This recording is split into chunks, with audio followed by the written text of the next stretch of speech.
Imagine a world where I told you that strengthening your calves and your ankle would actually help your squat and deadlift. Now, I know you're all sitting there probably thinking, a little bit crazy, how's that directly going to carry over into my squat? But let me break out why I think that's important in this episode. Your ankles are your contact point with the ground. They create force into the ground, and when you think about it, they're the thing that really needs to control you. They're slowing down movement, they're controlling your foot position, and they're helping you stay stable so you don't fall over. So when you start to look at the ankles, they actually kind of make sense to think about them a little bit. We should pay them a little bit more attention. Now, what I'm going to do in this episode, I'm going to break out what the ankles do, why I think they're important to actually look at, to train, a few roadblocks that you can sort of jump in the way, whether it's a range of movement, controlling stability, and then how you can actually add it into your training program so it actually has a carryover. Now, we'll have a look at squatting. Squatting is a game of maintaining the position that you start in throughout the entire squat. So the most simplest way to think about it is you want to get your legs out of the way so that your pelvis can fit in between your legs. Once you get down to the bottom position, you can stand back up. Now, if you're looking at that side on, the torso position shouldn't actually change. It should stay exactly where it is on the way down and up. And in order for that to happen, you've got to get your legs out of the way. But if we go one step further than that and we go, well, what's the connection point with the ground? It's your feet. So your feet need to actually be having a role in this. Now, like I said, it's not necessarily the first point that you're going to think about, but at some point during your journey, you need to think about it. So if we look at the mechanics into the actual squat itself, as you're going down, you've got to keep balanced on your feet. And you've probably heard about it, but people talk about mid-foot pressure a lot. So it's your ability to stay balanced on your feet whilst you're actually doing the movement. You don't want to rock too far back onto your heels. You don't want to rock too far forward onto your toes. So thinking about that logically, your foot and your calf actually needs to play a pretty big role in maintaining your balance point. So we're going to break that out in a little bit more. But if we think about your knee, as you're descending into the actual squat itself, your knee's traveling forward. So your calf is the thing that's anchoring it back and it's slowing down how much knee over toe you get. So that in itself is actually really important for deceleration, for controlling the movement into the hole. So another win for why we should train calves. Then if we look at the foot itself, there's a few different ways that we can sort of break out the foot, and there's a few different, options for how you create tension into the floor. But the reality is the foot wants to have as much contact area with the ground as possible. You want to be creating pressure into the floor. You don't want to be rolling around or rocking on your feet. And the real controller of this is your ankle. Now, a prerequisite for all of this is actually having enough range of movement at the ankle. And I think, in the clinic when I'm treating people often present with a lack of range of movement, or they feel that their calves are actually tight, or that they have tension in their legs, basically, below the knee. And what you'll often find with people is the tension that they get is not so much calf tension. It's that their body weight shifts either forward or backwards throughout a squat. And what happens is your calf muscles, or the muscles at the front of your shank, like your tib ant, they lock on to slow down movement or try and control movement to stop you from falling over. So when you're looking at your ankles itself, you've got to look at range of movement, but then you've also got to look at compensatory patterns that you've developed as a result of, doing squats over and over and over again. So a perfect example of this is if I've just done a 140 kilo squat and I've done 10 reps, your ankles have had, and say I've been squatting in pretty bad position where I'm, tipping forward with my torso, and, my calves are basically, my ankles are doing everything to stop you from falling forward. They have to build tension as a result of the position that they've been put in. So when you assess it on a treatment table, you might go, wow, those calves are really tight. They're limiting range of movement. But the reality is the tension that they've got there, it's intentional. Your body's created that tension to try and slow down any positions or to stop you essentially falling over.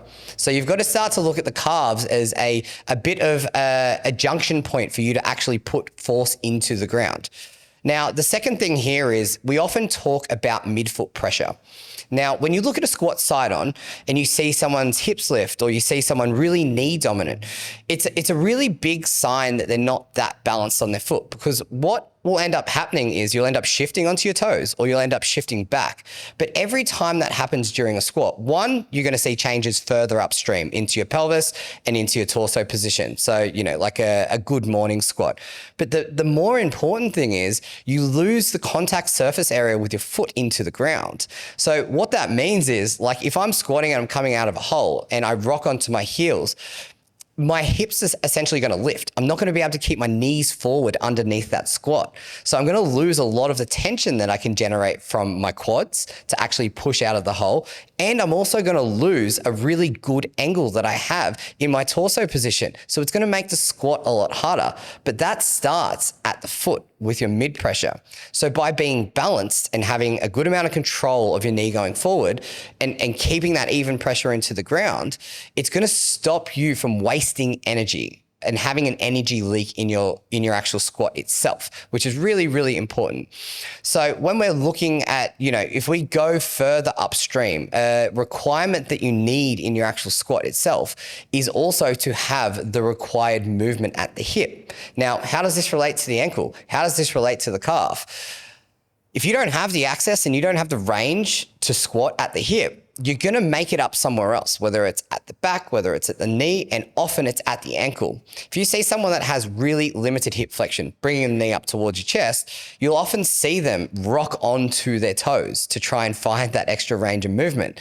They try and create it through a separate movement where really it's a hip issue or really it's a foot issue.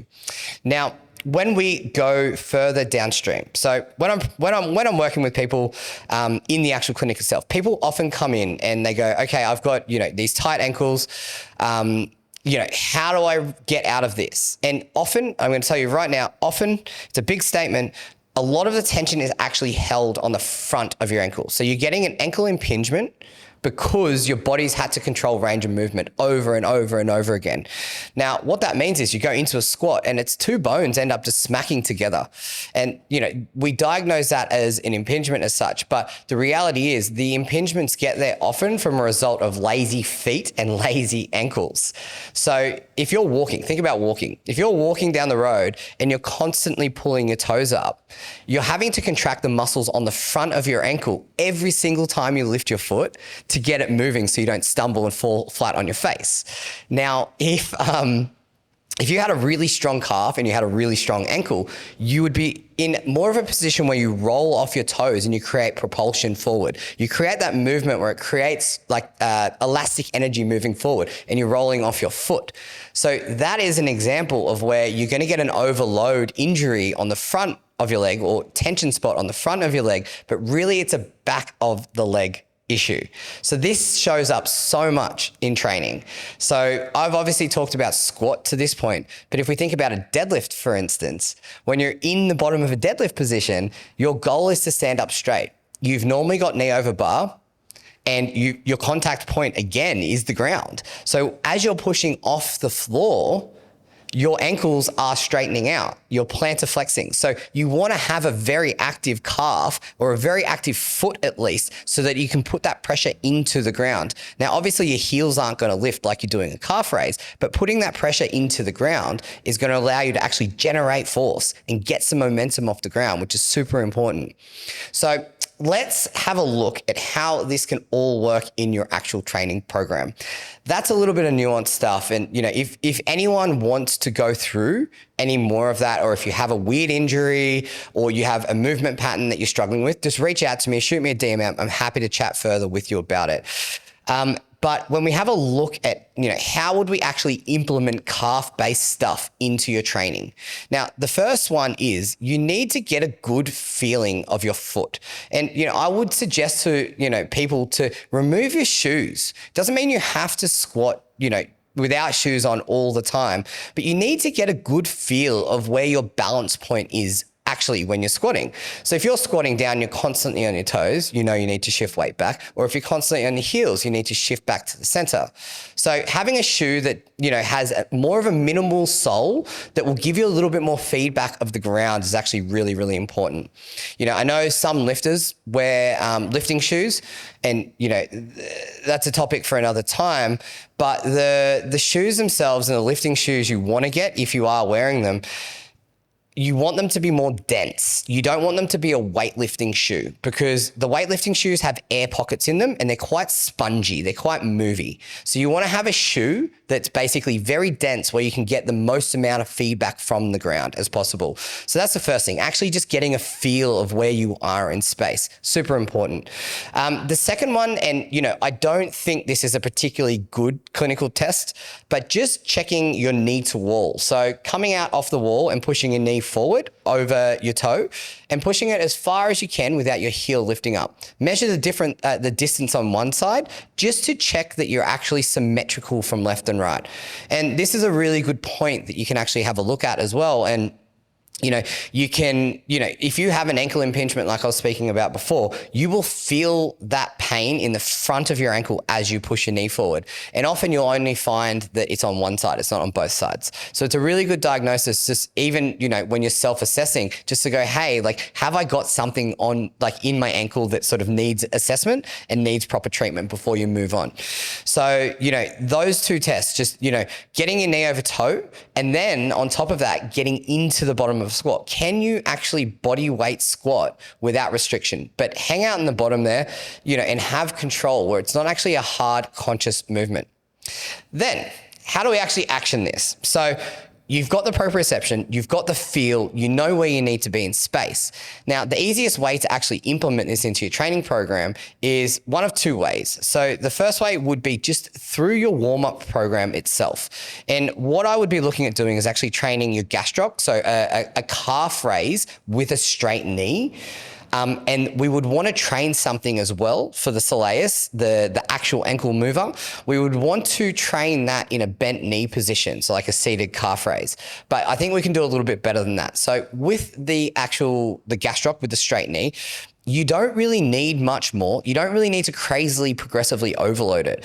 If you stand on a ledge and you put one ankle on the other ankle and just do a calf raise, you can hold a small weight, it can be body weight, but just get your ankles active, get them moving, take them through a full range of movements so you can actually feel them and get that sensation in your ankle of them pushing. Super important. Now, I don't know if you guys have ever heard of a floating based exercise. So if you were doing, say, a front foot elevated split squat, but where just the forefoot is actually on a plate, what that would do is the back part of your foot would actually just be floating off the ledge, the edge of the weight plate. Now that there, because you're pushing your toes into the ground, that's getting all the smaller muscles within your foot active. It's getting your calf active, and then you would perform the split squat style movement. So you're training your ankle into ranges, you're training it with load, whether it's just body weight or you've actually added some extra load, but then you've also got that inherent inbuilt stability into that exercise. So doing something like that is actually going to have a really big carryover into your stability and your ability to actually put pressure into the ground. So if we then zoom out, so say you had that as part of your prehab program or warm-up program where, every other session you were working to just get that feedback in the ankles, you then need to actually put that into the lifts themselves. So I think when you're squatting and when you're deadlifting, there's the main kind of concept that goes around is this tripod type stance where you've got your big toe, your little toe, and your heel. And, you create torque, create external rotation at the hip, but that kind of bows and it kind of lifts your feet off the ground a little bit. So what I think is a better way to think about it is just squashing your feet into the ground. You really just want to get as much contact area as you possibly can into the actual ground. Now, if this was my foot and these were my toes, you want the pressure not too on your heels, not too on your toes, just in that mid-foot pressure. And actually, as you're squatting, so when you're going down into the hole, you're actively thinking of sort of matching the pressure of the floor.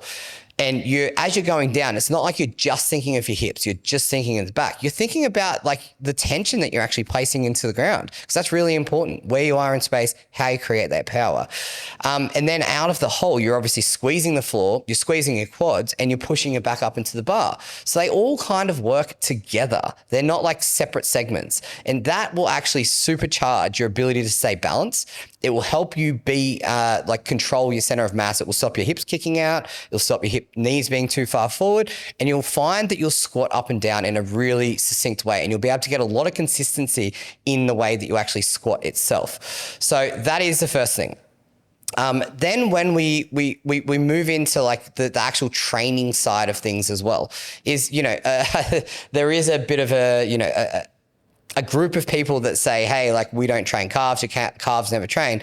But the reality is they're a muscle group that they get so much use. They're constantly under stress. Every time you're standing, they're working. So in order to grow your calves and actually build some strength and actually build some size, you need to give them quite a lot of attention. You need to give them quite a lot of volume. So a lot of the time when you're looking at your calves, they're kind of just sort of added on to the back end of your training program, where they're kind of like a later thought, and it's something that you want to do. If you want to prioritize anything, and I'm a big advocate of this, you want to front load it. You want to make sure that these things are, a priority for you. So if you were warming up and, you, for instance, like after a deadlift and a squat session, say you were terrible at doing calves, put them at the start of the session. It's not going to take away from your ability to squat and deadlift.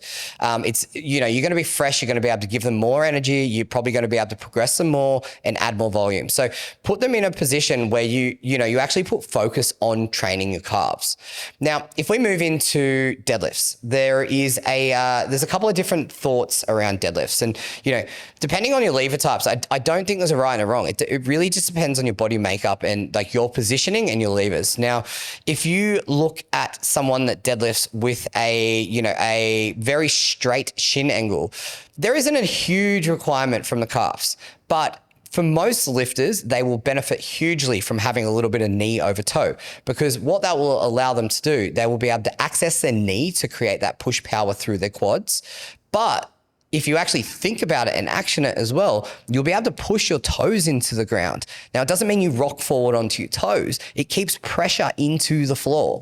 So if you actively action pulling up through your upper back, and matching the pressure of the bar to create a slack pull and a wedge, you action pushing through your quads, and then you also squeeze through your foot into the ground, what that's going to start to do is make sure that you have no energy leaks in the system.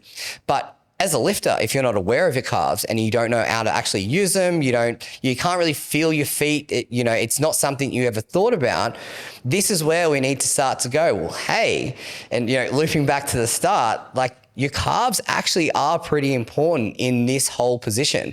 Any squatting, any deadlift, any, lower body-based movement, your contact area with the ground is your foot. Your foot is your stability. Your foot is your ability to generate force. So I think it's an area that we actually need to have in our programs. And, you might, as a newer lifter into the gym, this might all be too nuanced and all be, too much to take in, and you want to just focus on, the key concepts. But, if you're dealing with pain, if you're struggling to fix your technique, and, you feel like you've tried everything, you try push your knees out, you try push your chest up, you've worked on your bracing, a linchpin in this could actually be your ability to put force into the ground. So if we zoom out and we look at it, we always want to go like, what joints are working? What actions are we trying to create? Because, yes, we have key players, the hips, the back, the midsection, but as you progress through your journey, the nuances make you a better lifter. They make you more dialed in, it makes you more aware, but the ability to actually produce force and put pressure in the ground, 10x's, like that's the goal. It's not a special exercise, it's your ability to maintain your position, your ability to produce force, and then do it repeatedly. That is the magic. So, if we loop back to the start, that is my argument for training your calves. I hope you got something out of it, and I'll see you guys in the next episode.